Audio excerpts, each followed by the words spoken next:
அருகே தூர்வாராத சாக்கடை துர்நாற்றத்தை பல மாதங்களாக சகித்துக் கொண்டு பயிலும் மாணவர்கள் அலட்சியப்படுத்தும் அதிகாரிகள். சேலம் மாவட்டம் ஓமலூர் வட்டம் கோட்டமேட்டுப்பட்டி ஊராட்சிக்கு உட்பட்ட ஆர்சி செட்டிப்பட்டி கிராமத்தில் உள்ளது மாரியம்மன் கோவில் தெரு பகுதி. இப்பகுதியில் தமிழக அரசின் இல்லம் தேடி கல்வி திட்டத்தின் கீழ் பள்ளி மாணவ மாணவிகளுக்கு மாலை தோறும் இலவசமாக அப்பகுதியில் வசிக்கும் தன்னார்வலர் செல்வராணி என்பவர் தனது வீட்டின் அருகே சிறப்பு வகுப்பு நடத்தி வருகிறார். மேலும் தினம்தோறும் மாலை வேளையில் நடைபெறும் இந்த இலவச சிறப்பு வகுப்பில் அப்பகுதியில் உள்ள பள்ளி குழந்தைகள் பலர் படித்து பயனடைந்து வருகின்றனர். இந்நிலையில் மாணவர்கள் பயிலும் பகுதியை ஒட்டி நீண்ட கழிவுநீர் கால்வாய் செல்கிறது. மேலும் பல மாதங்களாக இந்த கழிவுநீர் கால்வாயில் பிளாஸ்டிக், செடி கொடிகள் உள்ளிட்ட பல்வேறு குப்பைகள் அடைத்துக் கொண்டு கழிவுநீர் முறையாக செல்லாமல் அப்படியே தேங்கியுள்ளது.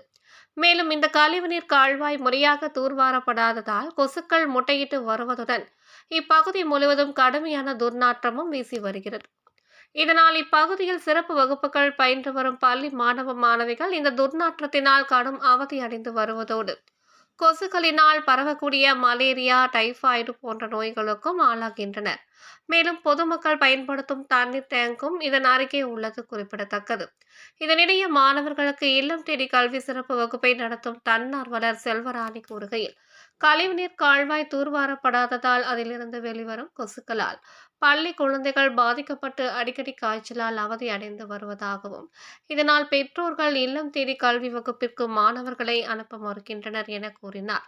மேலும் சம்பந்தப்பட்ட அதிகாரிகளிடம் பல முறை புகார் அளித்தும் நடவடிக்கை எடுப்பதில்லை என கூறிய அவர், 3 அல்லது 6 மாதத்திற்கு ஒரு முறை மட்டுமே கண் துடைப்பாக கழிவுநீர் கால்வாய் தூர்வாரப்படுவதாகவும், குழந்தைகளின் உடல் நலன் கருதி வாரத்திற்கு 2 முறை தூர்வார நடவடிக்கை எடுக்க வேண்டும் என கோரிக்கை வைத்தார்.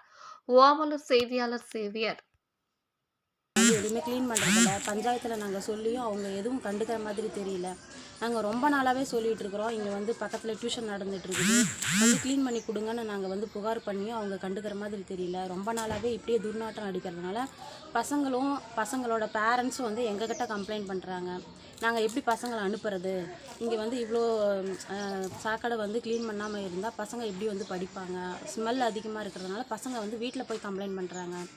அதனால் வந்து எங்களுக்கு அதாவது வாரத்தில் 2 நாள் வந்து க்ளீன் பண்ணி கொடுத்துட்டா சுகாதாரமான முறையில் இருந்துச்சுன்னா அவங்க பசங்களுக்கு எந்த பிரச்சனையும் இல்லைங்க. அதனால் எங்களுக்கு வந்து சாக்கடை வந்து முறையான தூர்வாரி கொடுக்கணும் அப்படின்னு நான் கேட்டுக்கிறேன். உடனுக்குடன் தெரிந்து கொள்ள தமிழ் நேஷனல் நியூஸ் சேனலை சப்ஸ்கிரைப் செய்யுங்கள் மற்றும் பெல் பட்டனை அழுத்தி விடுங்கள்.